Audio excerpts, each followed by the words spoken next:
ইয়া কি ধরনের কথা বললাম মামা? বাইকনার হাত খালি, এক পয়সাও নেই পকেটে। বাইকনার বিপদে যদি মামু সামনে আউগেই না আসে, হে মামু থার চাইতে না থাই তো ভালো। তোর মামু নাই, গ্যাস কমে মরে গেছে। ইন্না নিল্লাহি ওয়া ইন্না ইলাইহি রাজিউন। ও মামা, তুমি কি কইলা? মাই মোরে কেয়ার দ্বারে পাঠাইছে। কত আশা লইয়া মামুর বাড়িতে আস্তানা গাড়ছি, মোর কপালে দিয়ে চললে খালি ছাই। এই মুজা, তুই এখন যা, আমার হাতে অনেক কাজ আছে। তোর সাথে বাজে সময় ব্যয় করা আমার পক্ষে সম্ভব না।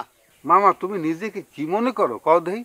তুমি কি জজ ব্যারিস্টার হয়ে গেছো যে আপন ভাগ্নের সাথে কথা বলতে তোমার সময় হইবে না? তুমি আসেলা কি? আসলে তো ফকিন্নির বলা। হ্যাঁ, কথা মোটেও মিথ্যা কথা কই না মামা, মোটেও মিথ্যা না। এই এলাকায় আসিয়া জমির দালালি করিয়া মুজা, হয়তো মুজাই তো তোমার সামনে খাড়াই রয়েছে। তো টাহার মালিক হইছো কারণ মুজা মুজা। ওই যদি আমার ভাগ্নে না হয় আর কেউ হইতি, নিজের ছেলেও যদি হইতি, পায়ের থেকে জুতা খুলে তোর চোপা আমি ভাঙিয়ে দিতাম। ফাজিল কোনহানকার। ভাগ্নের জুতা দিয়ে ফিরাবা? ফিরাও। ওই যে কথা আছে না মামা, হাতি হাতি হাতি যদি গর্তের মধ্যে পড়িয়ে যায়, যে বান্দর আছে না বান্দর, হেও বলে একটা লাথি মারতেছে হাতি রে।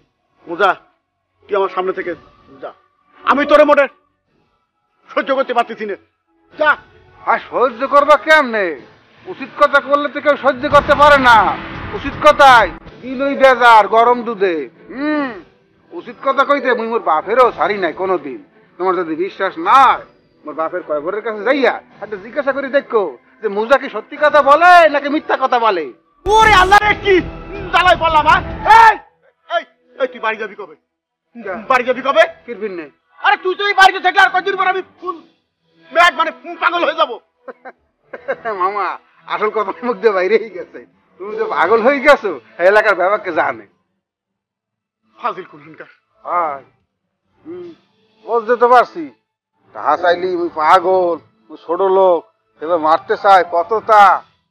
বাঘ না লই যাইতে আছি না করলাম মামা, বাঘ নিতে আইছি, বাঘ মোর মার বাঘ। বুঝা মানে হিরো কি ডা। তোর মোরসা বাবা এসব ভালো লাগে না, ছাড়ো তো।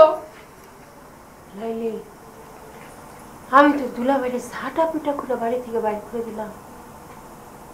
তাতে কি হয়েছে? এটা নিয়ে তো চিন্তা করো না তো। এখন ঝাঁটা পিটা করে বের করে দিচ্ছ, সে দেখবা সন্ধ্যার আগে শ্বশুর করে বাড়িতে চলে আসছে। বাবা তোমার একটা কথা বলি, এই সমস্ত নাটক না বন্ধ করো। এখন আর এইসব নাটক মানুষ খায় না। আমি কিছু করলে এটা নাটক হয়? হ্যাঁ, আর তোরা কিছু করলে সেটা হয়ে যায় সিনেমা না? তোকে জন্য আর একটা নিরীহ মানুষকে এত অপমান করল। অপমান করছো কেন তুমি? আমরা কি কইছি যে দুলাভাইরে তুমি ঝাঁটা পিটা করে বাড়ি থেকে তাড়ায় দাও? নিজেই দোষ করো, নিজেই অন্যায় করো, সবকিছু নিজেই ঘটাও, তারপর তুমি আমাদেরকে দোষ দাও। এটা কিন্তু ঠিক না বড় আপা। তোমার এইটা হচ্ছে তোমার বিরাট অন্যায়, এটা খারাপ স্বভাব তোমার। দেখলালি, তখন সব ঝগড়াঝাটির মধ্যে আমি কিন্তু নাই। আমার জামাই অত্যন্ত শান্তিপ্রিয় মানুষ, খুবই ভদ্রলোক। তার সাথে আমি ভীষণ সুখে আছি, শান্তিতে আছি।